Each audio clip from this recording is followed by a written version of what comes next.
નમસ્કાર વિદ્યાર્થી મિત્રો, ધ એક્સપર્ટ એકેડમીની યુટ્યુબ ચેનલ પર દરેક વિદ્યાર્થીનું ખૂબ ખૂબ હાર્દિક સ્વાગત છે. આજે આપણે આ લેક્ચરની અંદર વિભાગ ઈ નો ચેપ્ટર નંબર 9 એટલે કે ખાતાવહી ખતવણીનું સોલ્યુશન કરવા જઈ રહ્યા છીએ. એમ તો એસાઇનમેન્ટનો આજે આ લેક્ચરની અંદર છેલ્લા ટોપિકનું સોલ્યુશન થઈ રહ્યું છે. આગળના બધા વિભાગ અને બધા ચેપ્ટરનું સોલ્યુશન આ યુટ્યુબ ચેનલ પર મળી જશે. જે પણ વિદ્યાર્થી મિત્રોએ હજુ સુધી the expert academy YouTube channel subscribe ન કરી હોય તો સબસ્ક્રાઇબ કરી દો, લાઈક કરી દો અને તમારા મિત્રો સુધી શેર કરવાનું બિલકુલ ભૂલતા નહીં. આ યુટ્યુબ ચેનલ પર તમને પ્રથમ પરીક્ષાનું એસાઇનમેન્ટ, એવી રીતે દ્વિતીય પરીક્ષા અને વાર્ષિક પરીક્ષાનું એસાઇનમેન્ટનું સોલ્યુશન મળી જશે.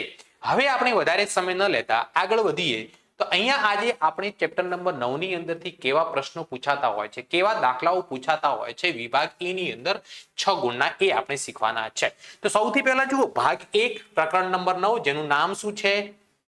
તો જેનું નામ છે ખાતાવહી અને ખતવણી.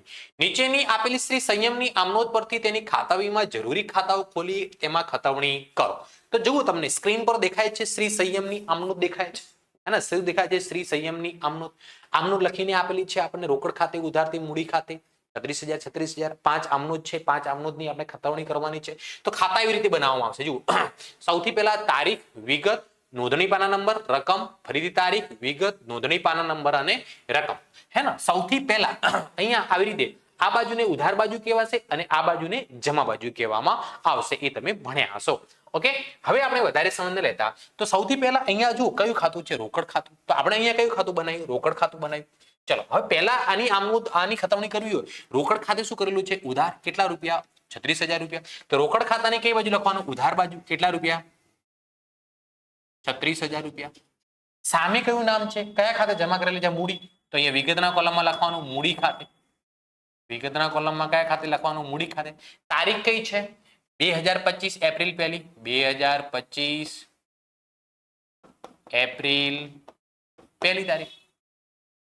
અહીંયા શું લખેલું છે? મૂડી ખાતે જમા કરેલું છે. તો મૂડી ખાતાની કઈ બાજુ? જમા બાજુ. 1 તારીખ. કેટલા રૂપિયા? તો કે મૂડી ખાતાની જમા બાજુ 36,000 લખવામાં આવશે. કેમ કે મૂડી ખાતે શું કરેલું છે? જમા. સામે વાળાનું નામ શું છે? તો કે રોકડ ખાતે. તો અહીંયા વિગતના કોલમમાં શું લખવામાં આવશે? રોકડ ખાતે લખવામાં આવશે. ચલો એના પછી નેક્સ્ટ શું છે? બેંક ખાતે આપણે શું કરેલા છે? ઉધાર. તો જુઓ નેક્સ્ટ આપણે બેંકનું ખાતું બનાવ્યું છે. તો બેંક ખાતાની કઈ બાજુ લખવાનું? બેંક ખાતે શું કરેલું છે? તો કે ઉધાર કરેલું છે. તો બેંક ખાતાની ઉધાર બાજુ લખીશું. કેટલા રૂપિયા? 26,000. ચલો કઈ તારીખ છે? 2 તારીખ. તારીખના કોલમમાં 2 લખવામાં આવશે. અને સામે કોનું નામ છે? રોકડ. વિગતના કોલમમાં શું લખવામાં આવશે? રોકડ ખાતે. અહીંયા હવે જુઓ નેક્સ્ટમાં રોકડ ખાતે જમા કર્યું છે. રોકડ ખાતાની જમા બાજુ 26,000. રોકડ ખાતાની જમા બાજુ 26,000. સામે કોનું નામ છે? તો કે બેંક ખાતે. બેંક ખાતે કઈ તારીખ લખવામાં આવશે? 2 તારીખ લખવામાં આવશે. ચલો એના પછી આપણને શું આપેલું છે? ઉપાડ ખાતે ઉધાર કરેલું છે. કોના ખાતે? ઉપાડ ખાતે. કેટલા રૂપિયા છે? 15,000. તો ઉપાડ ખાતાની કઈ બાજુ લખીશું આપણે? ઉધાર બાજુ. 15,000 રૂપિયા, હે ને? ચલો અહીંયા કઈ તારીખ છે? 3 તારીખ. સામે વાળો ખાતાનું નામ શું છે? તો કે રોકડ ખાતે. તો અહીંયા વિગતના કોલમમાં લખીશું આપણે રોકડ ખાતે. ચલો એના પછી નેક્સ્ટ જોઈએ. રોકડ ખાતે પાછું શું કરેલું છે? જમા. કેટલા રૂપિયા? 15,000. તો રોકડ ખાતાની કઈ બાજુ? જમા બાજુ. કેટલા રૂપિયા? તો કે 15,000 રૂપિયા. ચલો સામે કોનું નામ છે? ઉપાડ ખાતે. કઈ તારીખ છે? 3જી તારીખ. તો અહીંયા લખીશું 3 તારીખ. ઉપાડ ખાતે. ચલો આ ખતવણી કહેવાય. પછી અહીંયા ફરીથી આપણે નેક્સ્ટ કયો હવાલો આવ્યો? ઉપાડ ખાતે ઉધાર. કેટલા રૂપિયા? 5,000. તો ઉપાડ ખાતાની ઉધાર બાજુ લખીશું 4 તારીખ. ઓકે સામે કોનું નામ છે? બેંક ખાતે. તો વિગતના કોલમમાં બેંક ખાતે લખવામાં આવશે. બેંક ખાતે. રકમ કેટલી છે? રકમ છે 5,000 રૂપિયા. તો રકમના કોલમમાં કેટલા લખીશું આપણે? 5,000 રૂપીસ. એના પછી બેંક ખાતે શું કરેલું છે? જમા. તો બેંક ખાતાની કઈ બાજુ? જમા બાજુ. કેટલા રૂપિયા? 5,000. સામે કોનું નામ છે? તો કે ઉપાડ ખાતે. તો વિગતના કોલમમાં આપણે શું લખીશું? ઉપાડ ખાતે લખીશું. ઉપાડ ખાતે. ચલો એના પછી શું આપેલું છે? બેંક ખાતે શું કરેલું છે? પાછું ઉધાર. કેટલા રૂપિયા? 10,000. તો બેંક ખાતાની ઉધાર બાજુ કેટલા લખીશું? 10,000 રૂપિયા. સામે કોનું નામ છે? મૂડી ખાતે. તો વિગતના કોલમમાં શું લખીશું? મૂડી ખાતે. કઈ તારીખ છે? 5 તારીખ. અને છેલ્લે પાછું મૂડી ખાતે શું કરેલું છે? જમા. તો મૂડી ખાતાની જમા બાજુ કેટલા રૂપિયા? 10,000 રૂપિયા. 10,000 રૂપિયા. કઈ તારીખ છે? 5 તારીખ. સામે કોનું નામ છે? બેંક ખાતે. બેંક ખાતે. તો આ રીતે ખતવણી કરવામાં આવે. શું કરવામાં આવે? ખતવણી કરવાની છે. કમ્પ્લીટ વિદ્યાર્થી મિત્રો ખબર પડી? કોઈને પણ કોઈ પણ પ્રકારનો ડાઉટ હોય તો કોમેન્ટ કરી શકો છો, અથવા તો તમને વોટ્સઅપ નંબર આપી દઉં છું. વોટ્સઅપ નંબર આપણો છે 97 37 44 83 82.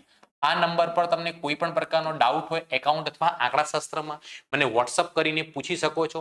તે ઉપરાંત નીચે ડિસ્ક્રિપ્શનની અંદર વોટ્સઅપ ગ્રુપની લિંક સાથે સાથે ધ એક્સપર્ટ એકેડમીની એપ્લિકેશનની લિંક પણ આપેલી છે. એ લિંકનો ઉપયોગ કરીને સીધા જ તમે મારા સાથે ગ્રુપમાં જોડાઈ શકો છો. ઓકે, વધારે સમય ન લેતા નેક્સ્ટ ક્વેશ્ચન તરફ જઈએ. નીચે આપેલા શ્રી સામકેની આમનોંધ પરથી જરૂરી ખાતા ખોલી ખતવણી કરો. તો જુઓ, ખાતા મેં ખોલેલા છે 1 2 3 4 ને 5 ખાતા. સૌથી પહેલા જુઓ 2025 મે 1 તારીખ પગાર ખાતે શું કરેલું છે? ઉધાર. તો પગાર ખાતાની જુઓ સૌથી પહેલા બનાવ્યું પગાર ખાતાની ઉધાર બાજુ લખીશ. કેટલી રકમ છે? 15000 રૂપિયા.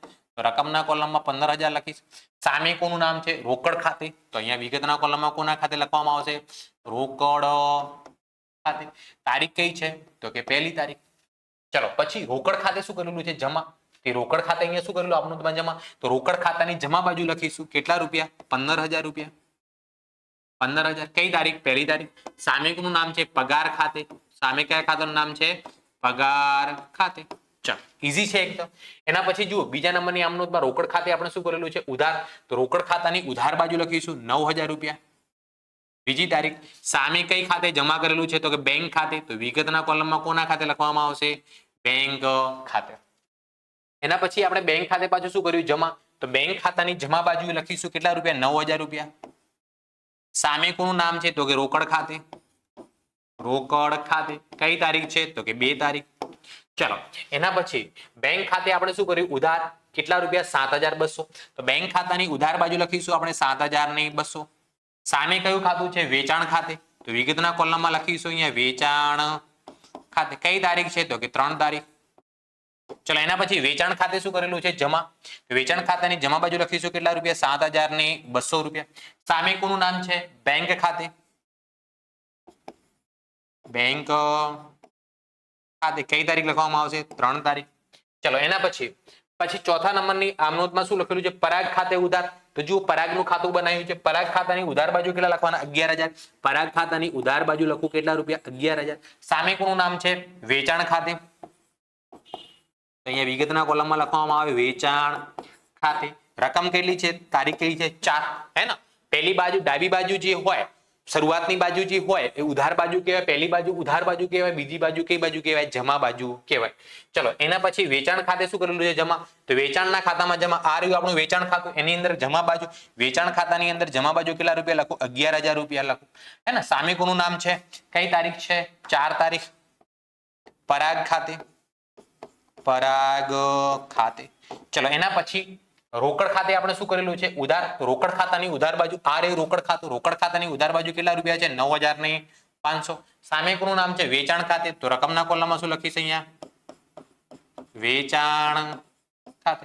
કઈ તારીખ છે? 5 તારીખ. પછી વેચાણ ખાતે પાછું શું કર્યું? જમા. તો વેચાણ ખાતાની જમા બાજુ લખવાના કેટલા રૂપિયા? 9500. અહીંયા જગ્યા નથી તો હું બહાર લખી દઉં છું. વેચાણ ખાતાની જમા બાજુ પણ સામે કોનું નામ છે? રોકડ ખાતે. રોકડ ખાતે 9500. ક્લિયર ખબર પડે છે વિદ્યાર્થી મિત્રો? કોમેન્ટ કરી શકો તમે યસ અથવા નો. નેક્સ્ટ ક્વેશ્ચન તરફ જઈએ. ત્રીજા નંબરનો દાખલો. નીચે આપેલ શ્રી રાજવી સ્ટોર્સની વેચાણ નોંધ પરથી ખતવણી કરો. તો વેચાણ નોંધ પરથી એકદમ ઈઝી ખતવણી કહેવાય. વેચાણ નોંધ એટલે વેચાણની હંમેશા કઈ બાકી હોય? જમા બાકી હોય. વેચાણની હંમેશા કઈ બાકી હોય? જમા બાકી હોય. તો અહીંયા જુઓ આપણે જે જરૂરી ખાતા બનાવ્યા. વેચાણ ખાતું બનાવ્યું. વ્યક્તિના નામ પ્રમાણે ભીમના ટ્રેડિંગનું ખાતું, શંકર એન્ડ કંપનીનું ખાતું અને પ્રભાત સ્ટોર્સનું ખાતું આપણે બનાવી દીધું છે. સિમ્પલ. વેચાણ ખાતે શું થાય? જમા. વેચાણ ખાતે જમા થાય તો ભીમના ટ્રેડિંગ ખાતે શું કરવાનું? ઉધાર કરવાનું. તો ભીમના ટ્રેડિંગ ખાતાની અંદર ઉધાર બાજુ કેટલી રકમ લખું? 10000 રૂપિયા. है ना? कई तारीख છે? 1 તારીખ. કોના ખાતે લખીશ? વિગતના કોલમમાં. તો કે વેચાણ ખાતે અથવા વેચાણ નોંધ ખાતે લખી શકાય. ચલો બીજું અહીંયા આપણે શંકર એન્ડ કંપની ખાતે શું કેટલા રૂપિયા છે? 8000. તો વેચાણ ખાતે જમા. શંકર એન્ડ કંપની ખાતે શું થશે? ઉધાર. કેટલા રૂપિયા? 8000 રૂપિયા. સામે કોનું નામ લખીશ? કઈ તારીખ છે? 10 તારીખ. વેચાણ ખાતે. વેચાણ ખાતે.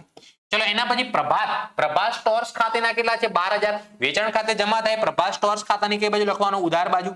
12000 રૂપિયા. કઈ તારીખ છે? 18 તારીખ. કોના ખાતે લખીશ? વેચાણ ખાતે. ચાલો એના પછી જુઓ વેચાણનો કુલ સરવાળો કેટલો છે 30,000 રૂપિયા. તો વેચાણની જમા હોય તો વેચાણ ખાતાની જમા બાજુ લખીશું કેટલા રૂપિયા 30,000 રૂપિયા. At the end of the month ની તારીખ લખી શકો તમે કયો મહિનો એપ્રિલ એટલે 31 તારીખ. કુલ ઉધાર વેચાણ અથવા તો તમે લખી શકો વેચાણ નોંધથી લાવ્યા કુલ ઉધાર વેચાણ અથવા તો એવું લખી શકો વેચાણ નોંધ ખાતે. ક્લિયર વિદ્યાર્થી મિત્રો ખબર પડે છે? યસ અથવા નો તમે મને વોટ્સઅપ કરી શકો છો હે ને અથવા કોમેન્ટ કરી શકો છો. કોઈ પણ પ્રકારનો ડાઉટ હોય તો વોટ્સઅપ નંબર આપી દઉં તમને 973744 આ નંબર પર તમને કોઈ પણ પ્રકારનો ડાઉટ હોય એકાઉન્ટ અથવા આંકડાશાસ્ત્રમાં તમે વોટ્સઅપ કરીને મને ડાઉટ પૂછી શકો છો. તે ઉપરાંત નીચે ડિસ્ક્રિપ્શનની અંદર વોટ્સઅપ ગ્રુપની લિંક સાથે સાથે ધ એક્સપર્ટ એકેડમીની એપ્લિકેશનની લિંક પણ આપેલી છે. એ લિંકનો ઉપયોગ કરીને સીધા જ તમે ધ એક્સપર્ટ એકેડમી સાથે જોડાઈ શકો છો. નેક્સ્ટ ક્વેશ્ચન દાખલા નંબર 4 નીચે આપેલ શ્રી ઓમ ટ્રેડિંગની ઉધાર નોંધ પરથી ખતવણી કરો હે ને કઈ લીધું છે ઉધાર નોંધ. ઉધાર નોંધ એટલે કઈ નોંધ કહેવાય? વેચાણ નોંધ કહેવાય. કઈ નોંધ કહેવાય? વેચાણ નોંધ હે ને. તો વેચાણ નોંધ ની હંમેશા કઈ બાકી હોય? જમા બાકી હોય. જમા બાકી. તો અહીંયા ઉષા જનક અને ભારતી એ બધાનું ખાતું બનાવ્યું આપણે. ઉષા જનક અને ભારતી વેચાણની જમા બાકી તો આ બધા ખાતે ઉધાર લખવાનું. ઉષાના કેટલા રૂપિયા છે? 32,000. કઈ તારીખ છે? 10 તારીખ. તો ઉષાના ખાતામાં ઉધાર બાજુ 10 તારીખ. સામે કોનું નામ લખું? વેચાણ ખાતે. વેચાણ ખાતે રકમ કેટલી છે? 32,000. એના પછી જનકને કઈ તારીખ છે? 13 તારીખ. જનકના ખાતામાં ઉધાર બાજુ કેટલા રૂપિયા? 48,000. કોના ખાતે લખીશ? વેચાણ ખાતે. ચાલો એના પછી 19 તારીખ હે ને વેચાણની જમા બાકી હોય તો ભારતી ખાતે ભારતી ખાતામાં ઉધાર બાજુ લખવાનું કેટલા રૂપિયા છે? 75,000 રૂપિયા. 75,000 વેચાણ ખાતે. વેચાણ ખાતે અહીંયા આપણે ઉધાર હવે જુઓ વેચાણનો કુલ સરવાળો કેટલો છે? 1,55,000. તો એક અહીંયા ઉધાર બાજુ લખી દઈશું આપણે સોરી જમા બાજુ વેચાણ ખાતાની જમા બાજુ વેચાણ નોંધ ખાતે. વેચાણ નોંધ હે ને લખવું હોય લખી શકો કુલ ઉધાર વેચાણ. કુલ ઉધાર વેચાણ 1,55,000 રૂપિયા. ક્લિયર? ચલો નેક્સ્ટ ક્વેશ્ચન તરફ જઈએ. 5મા નંબરનો દાખલો નીચે આપેલ જાનવી સ્ટોર્સની ખરીદ નોંધ પરથી ખતવણી કરો. હવે ખરીદ નોંધની હંમેશા ઉધાર બાકી હોય. ખરીદ નોંધની કઈ બાકી હોય? ઉધાર બાકી. ખરીદ નોંધની કઈ બાકી હોય? ઉધાર બાકી. તો ખરીદ ખાતું અને જુઓ જે નામ છે અમન સ્ટોર્સનું ખાતું બનાવવાનું, તપત ટ્રેડિંગનું કંપનું અને આકાશનું ખાતું. આ 3 ખાતા અને ખરીદનું ખાતું 4 ખાતા. ખરીદ ખાતે ઉધાર હોય તો અમન ટ્રેડર્સ ખાતે શું કરવાનું? જમા. કેટલા રૂપિયા? 36,000. અમન ટ્રેડર્સ ખાતે કેટલા લાવવાના? 36,000 રૂપિયા. કઈ તારીખ છે? 3 તારીખ. સામે કોનું નામ? તો કે ખરીદ ખાતે. સામે કોનું નામ? ખરીદ ખાતે. ચાલો પછી કેટલા છે? 44,000 રૂપિયા. તપન ટ્રેડિંગના ખાતે જમા બાજુ લખીશું 44,000 રૂપિયા. કઈ તારીખ છે? 10 તારીખ. સામે કોનું નામ? ખરીદ ખાતે. ચાલો એના પછી શું છે? 1,30,000 આકાશના. તો આકાશના ખાતાની જમા બાજુ 1,30,000 રૂપિયા. કઈ તારીખ છે એમાં? 20 તારીખ.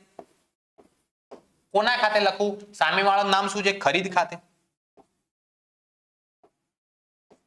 ચલો હવે ખરીદ ખાતાની ઉધાર બાકી હોય કુલ ઉધાર ખરીદી કેટલી? 2,10,000. ખરીદ ખાતાની ઉધાર બાજુ કેટલા લખીશું? 2,10,000. 2,10,000 કુલ ઉધાર ખરીદી અથવા ખરીદ નોંધ ખાતે પણ લખી શકાય. કુલ ઉધાર ખરીદી એકદમ ઈઝી છે. ખરીદ નોંધ કઈ હાર્ડ નથી હે ને. ખાતા આમ નોંધ અને પેટા નોંધ પરથી ખતવણી કરવી એકદમ ઈઝી છે, કઈ હાર્ડ છે નહીં. જે પણ વિદ્યાર્થી મિત્રોને કઈ ખબર ન પડી હોય, ડાઉટ હોય એકાઉન્ટ અથવા આંકડાશાસ્ત્રનો કોઈ પણ પ્રકારનો ડાઉટ હોય આ નંબર પર તમે વોટ્સઅપ કરીને પૂછી શકો છો 9737448382 અથવા નીચે ડિસ્ક્રિપ્શનની અંદર વોટ્સઅપ ગ્રુપની લિંક સાથે સાથે ધ એક્સપર્ટ એકેડમીની એપ્લિકેશનની લિંક પણ આપેલી છે. એ લિંકનો ઉપયોગ કરીને સીધા જ તમે ધ એક્સપર્ટ એકેડમી સાથે જોડાઈ શકો છો. તો મળીએ છીએ હવે આપણે નેક્સ્ટ લેક્ચરની અંદર. હવે જુઓ સાહેબ એસાઇનમેન્ટનું સોલ્યુશન તો પૂરું થઈ ગયું. નેક્સ્ટ લેક્ચરમાં શું કરાવીશું? નેક્સ્ટ લેક્ચરની અંદર 1 થી 10 ચેપ્ટર જે તમારે પ્રથમ પરીક્ષામાં પૂછાવાનું છે ને એના મોસ્ટ આઈએમપી દાખલાઓનું રિવિઝન કરાઈશ. ઓકે ચલો તો Tata bye bye see you thank you so much. મળીએ છીએ આપણે નેક્સ્ટ લેક્ચરની અંદર ટૂંક જ સમયમાં.